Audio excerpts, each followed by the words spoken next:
नमस्कार दोस्तों, global affairs से आप सभी का स्वागत है और मैं हूं सुलेमान। एक बहुत बड़ी खबर आ गई from the field of economy. अब वो ये है कि प्रधानमंत्री श्री नरेंद्र मोदी ने इनॉग्रेट किया है Vizhinjam transshipment facility port in Vizhinjam close to Trivandrum. जी हाँ, केरल में विज़िनज़ैम ट्रांसशिपमेंट पोर्ट फैसिलिटी का उद्घाटन किया गया है और ये भारत का एक लौता फुल फ्लेज ट्रांसशिपमेंट फैसिलिटी वाला पोर्ट है। इसकी लोकेशन त्रिवेंद्रम से 10 नॉटिकल माइल के अराउंड है और इसकी स्ट्रेटेजिक लोकेशन इसको सिग्निफिकेंट बनाती है। ट्रांसशिपमेंट फैसिलिटी पोर्ट क्या होते हैं, इनकी सिग्निफिकेंस क्या है और भारत में ऐसा क्या है कि एकमात्र ये पहला है, आइए समझते हैं। विज़िनज़ैम ट्रांसशिपमेंट फैसिलिटी पोर्ट, इसका नींव रखी गई थी 2015 में। कई फेज में इसको डेवलप होना था ताकि हमारे पास एक अपना ट्रांसशिपमेंट फैसिलिटी वाला पोर्ट हो और हमारा रिलायंस ऑन दुबई, कोलंबो या सिंगापुर में कम हो जाए।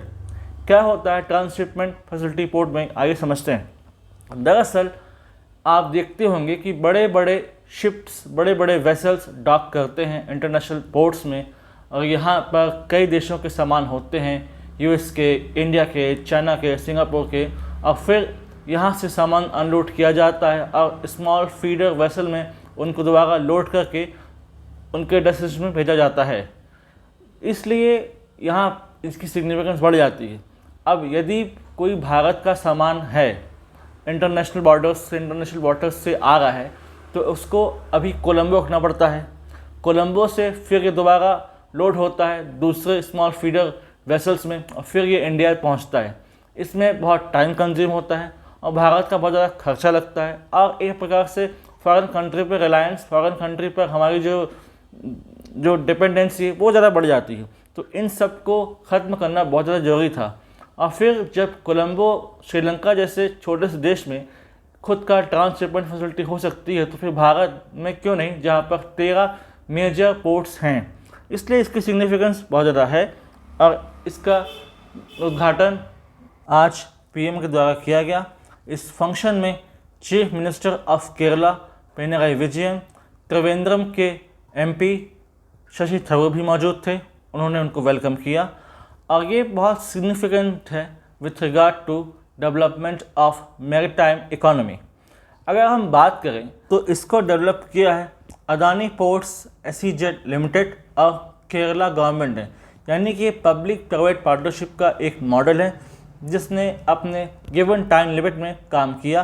वैसे इसका पहला फेज़ 2026 तक पूरा होना था, अभी इसका पहला फेज़ पूरी तरीके से तैयार नहीं है, फिर भी इसका इनॉग्रेशन किया गया है और समय के साथ इसका जो लिमिट है, हैंडलिंग लिमिट है, उसको बढ़ाया जाएगा ताकि ज़्यादा से ज़्यादा ट्रांसशिपमेंट फैसिलिटी को यहाँ पर लाया जाए। अब हमारा जो कॉस्ट सेविंग है और एफिशिएंसी इन मैरीटाइम इकोनॉमी है उसको बढ़ाया जा सके। ये भारत के सदर्न टिप पर लोकेटेड है, सदर्न टिप ऑफ इंडिया में इसकी लोकेशन है। Location it is close to Colombo और दूसरे पोर्ट्स के नज़दीक है, ये इंटरनेशनल पोर्ट्स के पास है। इसके बनने के पहले या तो बड़े वेसल्स दुबई जाते थे या फिर कोलंबो में डॉक होते थे या फिर सिंगापुर, और फिर वहाँ से सामान अनलोड होता था और वापस फिर इंडियन पोर्ट्स में आता था, जिससे उनकी कॉस्ट बढ़ती थी, एफिशिएंसी कम होती थी और भारत को बहुत ज़्यादा पैसे खर्चने पड़ते थे और उनकी डिपेंडेंसी रहती थी ऑन दीज प्रिंसिपल पोर्ट्स। लेकिन जब खुद का ट्रांसशिपमेंट फैसिलिटी पोर्ट बन चुका है तो इससे हमारे जो एफिशिएंसी है वो बढ़ेगी और हमारी डिपेंडेंसी वो कम हो जाएगी और साथ ही साथ ये अट्रैक्ट करेगा इन्वेस्टमेंट इन द रीजन और मैरीटाइम इकोनॉमी को ये बूस्ट करेगा। अगर हम देखें तो इसकी लोकेशन है ईस्ट वेस्ट शिपिंग कॉरिडोर के पास, यानी कि ये ल्यूक्रेटिव डेस्टिनेशन है इसका, तो बहुत सारा इन्वेस्टमेंट यहाँ पर आएगा।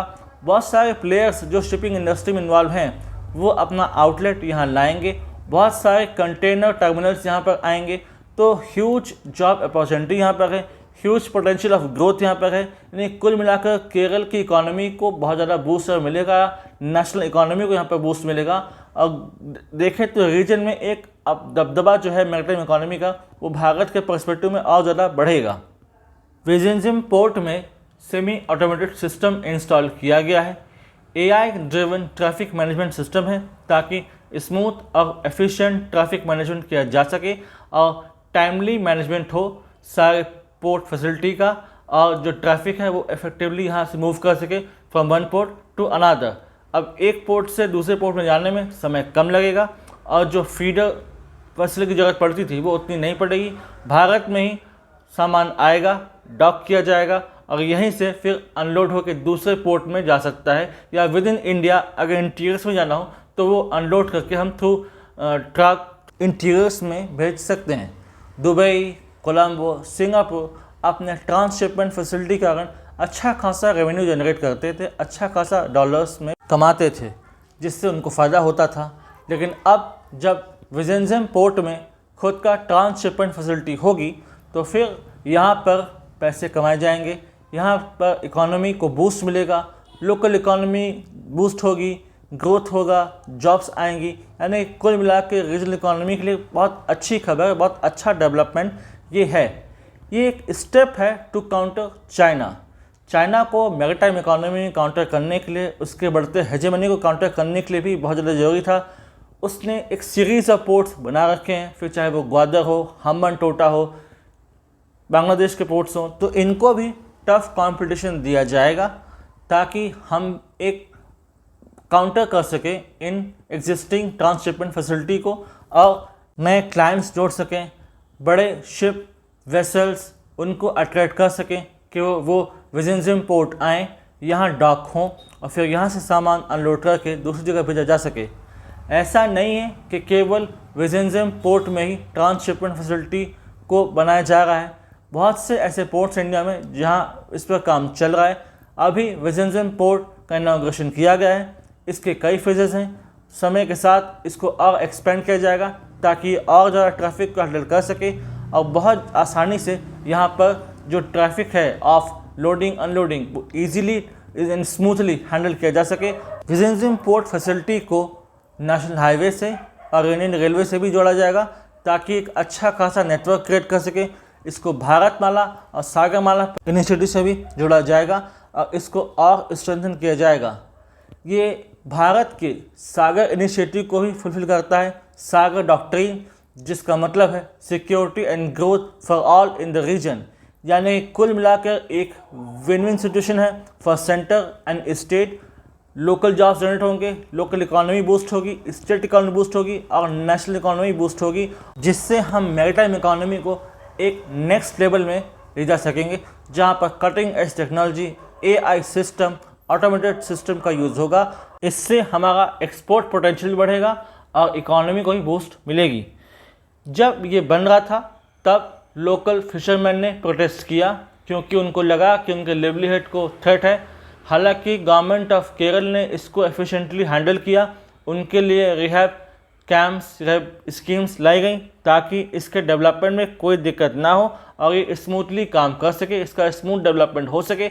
अभी पहला फेज़ 2026 में पूरी तरीके से ऑपरेशन हो जाएगा, उसके बाद बढ़ते क्रम में और फेजेस का डेवलपमेंट किया जाएगा और फिर जब विज़ेंजम पोर्ट फैसिलिटी बन जाएगी उसके बाद दूसरे पोर्ट पर भी इस फैसिलिटी को लाया जाएगा ताकि भारत में एक सीरीज ऑफ ट्रांसशिपमेंट फैसिलिटी हो और हम आसानी से अपने ट्रांसशिपमेंट फैसिलिटी के थ्रू अपने एक्सपोर्ट को बढ़ा सकें, इंपोर्ट को मैनेज कर सकें और अपनी इकोनॉमी को बूस्ट कर सकें।